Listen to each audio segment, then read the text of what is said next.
Alright mga kapatid, ayon kay Philippine Navy Rear Admiral Roy Vincent Trinidad, gusto lang daw mag-agaw ng eksena ang China sa West Philippine Sea doon sa kanilang mga isinasagawang maritime drill sa Scarborough Shoal, no, para masabayan ang mga ginagawang maritime joint drills din ng Pilipinas. Sabing ganon mga kapatid. Well, alamin natin etong nilalaman nito at alamin natin ang buong detalye. Samahan ninyo ako, panoorin natin to. Bigyan natin ng opinion, reaksyon at commentary. Syempre bilang mga Pilipino, dapat mga tol, aware tayo sa mga ganitong klaseng usapin, no? Bago natin to simulan, syempre wag niyong kalimutan mag-subscribe, click niyo na rin ang notification bell para ma-notify kayo kapag may mga bago tayong reaction, commentary na may kinalaman, particular dito sa West Philippine Sea at iba pang usapin, loob at labas ng ating bansa. At kung ikaw ay nanonood sa ating Facebook page, huwag niyong kalimutan mag-follow and like. Maraming salamat sa ating mga bagong kaibigan. Mabuhay kayong lahat at sa lahat ng mga nagko-comment, maraming salamat po. Alright, wag na natin patagalin pa. Panoorin na natin to. May nakita na po kayong mga military drills po na ginagawa po dyan po sa Baho de Masinloc. Ano po exactly po ang nakita ninyo? Gaano kadaming mga militar po ang nag-exercise po dyan? Meron na rin daw mga istruktura. Ano po ang nakita po ninyo sa inyong mga pagpapatrol po dyan? Alam nyo kung ano yung nakakainis, no?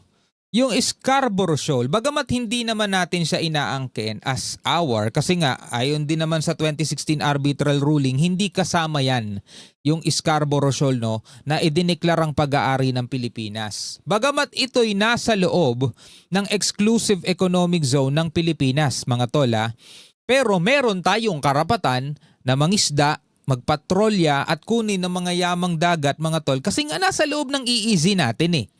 Diba? So ngayon, ito nakakainis. Nagsasagawa ng maritime military drills etong China sa loob ng EEZ natin. Diba? Yun, imagine nyo sa loob ng EEZ natin, nagsasagawa ng maritime drill yung ibang bansa. O, diba? Scarborough Shoal.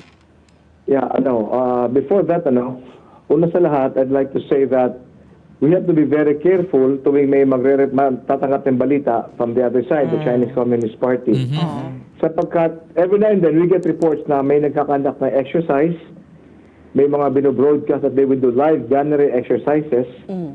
Pero kung titignan natin ito historically, this coincides with multilateral maritime cooperative activities that we do with other like-minded countries. Ibig sabihin, tuwing may joint activity tayo with foreign navies, we get reports of this exercises.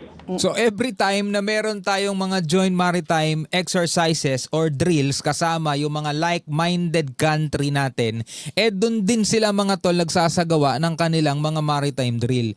Kumbaga nga, tama nga rito sa sinasabi ni Philippine Navy Rear Admiral Roy Vincent Trinidad, gusto lang daw mang-agaw ng eksena etong China sa West Philippine Sea.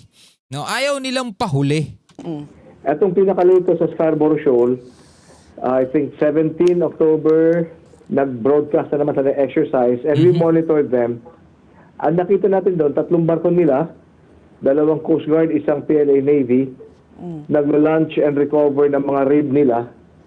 Merong 1 aircraft na rotary wing helicopter, most likely coming from the frigate, and merong aircraft na PLA Air Force jet sa ibabaw.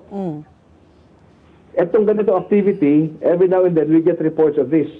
Last time, earlier this year sa may Sabina, nag-broadcast na naman sila ng ganong exercise. And this also coincided with an MMCA we were conducting with other countries. Oh, so every time talagang meron tayong mga ganitong klaseng activity, yun din yung time na nagbo-broadcast sila. Hindi lang basta-basta sa Scarborough, pati sa Sabina Shoal, o basta sa loob ng West Philippine Sea. Diba? Meron naman silang sariling exclusive economic zone nila. Pero dito sila sa West Philippine Sea nagbo-broadcast ng ganyan. Dito sila nagsasagawa. Kung susukatin nga ninyo mga tol, no, sa kabuuan ng South China Sea, hindi porket sinabing South China Sea, sa China na yun diba? Pero halos kabuuan ng South China Sea nga ang inaangkin nila, kasya na nga dyan ng bansang Pilipinas. Ibig sabihin mga tol, ganun kalawak yung gusto nilang angkinin at mapa sa kanila. Diba? kahit na lumagda sila, ito paulit-ulit natin tong sinasabi para doon sa ating mga bagong kaibigan na ngayon pa lamang sumusubaybay sa ating mga talakayan. Kahit lumagda pa sila noong 1982, mga tol, 1982 na ratify yan yung 1996, mga tol, naratipikahan. Lumagda sila dun sa kasunduan na yan na bawat mga bansa ay mayroong 200 nautical miles exclusive economic zone at kailangan natin maggalangan sa isa't isa, mga tol. Pero yung sarili nilang pirma, sarili nilang pagsang-ayon dun sa kasunduan na yon ay hindi nila inirerespeto, ginagalang. So what more kaya yung international law? Kung sarili nga nila, hindi nila nirerespeto, di ba? Kaya mga kapatid, patuloy tayo, naggigiit. No, bagamat yun lang talaga muna ang kaya nating gawin sapagkat wala tayong kakayanang makipagsabayan sa kanila, pero hindi pa rin tayo sumusuko. Hindi pa rin sumusuko ang bansang Pilipinas na balang araw, sakali, is matamo natin ang ganap na kalayaan dito sa ating karagatan para makapangisda yung ating mangingisda, para makapag-ani na tayo dyan ng mga likas na yaman, makuha natin na pakikinabangan ng ating bansa at ng mga susunod pang henerasyon. Diba? So if you notice, tuwing merong international activity, they also propagate the information environment with their own news. Oh. So hindi naman ito kagaya ng mga exercise na ginagawa natin na pinagplanuhan, Oo. na i-execute, may malaking exercise. Oo. Sa kanila, Biglaan lang. yung biglaan lang, they launch a raid, they launch a speedboat, Oo. they do maneuvers with the speedboats, Oo. and they say we're doing an exercise. So para sinasabi Yun niyo ang po, sitwasyon po. oo. So Admiral, para sinasabi niyo po, sinasabayan po nila. Hindi po ito syempre sanction po ng ating gobyerno, pero ginagamit nila ito yung pagkakataon pag may mga joint exercise tayo with our allies, sila rin sumasabay on their own. On their own, Oo. sumasabay sila sapagkat ayaw nilang mailabas sa eksena. Anong eksena ito sa ating information domain. So ganun na nga ang ginagawa nila, no? Pag nakita nila Pilipinas may merong ginagawang maritime drill, sige tayo rin. Sige, lunch niyan. Mag-maritime drill tayo ngayon din on the spot. Kumbaga biglaan, mga tol, no? Walang plano-plano sa araw na to magsasagawa kami ng joint maritime drills. Hindi, basta nakita nila ang Pilipinas kasama ibang mga bansa nagsasagawa ng joint maritime operation, ganun din sila, no? Ganun din ang ginagawa nila, agaw eksena nga. They would like to propagate the information environment with news favorable to them. Oo. Whether totoo man, minsan totoo, pero hindi ganun kalaki sa pinapakita nila. So, Admiral, dito po sa mga nakita ninyo, is it a reason for us to be alarmed? Tayo ba dapat mangamba? Kasi nga parang nagpapakita na rin po sila ng lakas, no? Sabi mo Matagal na. tatlong mga barko, may frigate, may helicopter, may eroplano. Ito ba ay kumbaga, mas tumataas po yung tension. At the same time, dapat ba tayong kabahan or dapat na po talaga nating hindi na ito papalampasin. Ano po ang reaction po natin dito sa nakita po natin? Well, the AFP has already raised the alarm. That's why, if you notice, since 2022-23, Department of National Defense has been very strong when it comes to defense diplomacy. Bakit? Sapagkat nakita na natin their illegal presence, their coercive and aggressive actions, kahit walang exercise, there are times pag meron tayong mga resupply mission, may mga patrol mission involving Coast Guard, the Navy, the AFP, BFAR, may mga coercive actions silang ginagawa. It's because of this that Defense Department natin has ramped up our defense diplomacy. And kamakailan nakita nyo, ang daming mga signing of defense agreements. Yeah. Elevating of relationships sa defense side. Japan, Australia, New Zealand, marami. Yes. So yun na nga ginagawa ng Pilipinas. Tinaas na natin ang alarma kaya mas lalo tayong nakipag-ugnayan sa iba't ibang mga bansa na meron nating kaparehong kaisipan. Sabi nga, like-minded country. So ito yung paraan natin, mga tol, no, bilang tugon doon sa pinapakitang aggression ng China. Kasi ulitin natin, mga tol, kung tayo lang, tulad nga nung gustong gawin ng ibang mga mambabatas natin, di ba? Nakakatawa rin sila, no? Nakakatawa.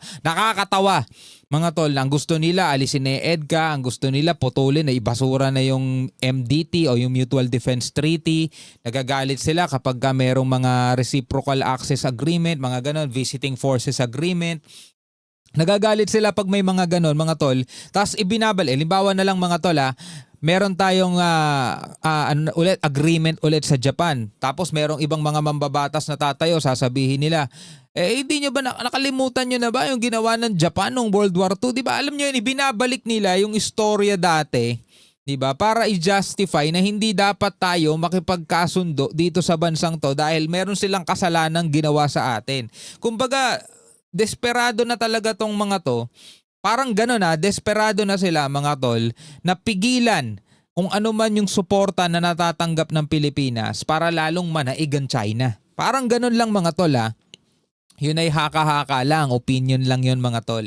Yun lang yung napapansin natin. Hindi ko sinasabing factual, kaya nga sinasabi kong parang gano'n ang ginagawa nila mga tol. Ano sa tingin ninyo? Tuloy natin.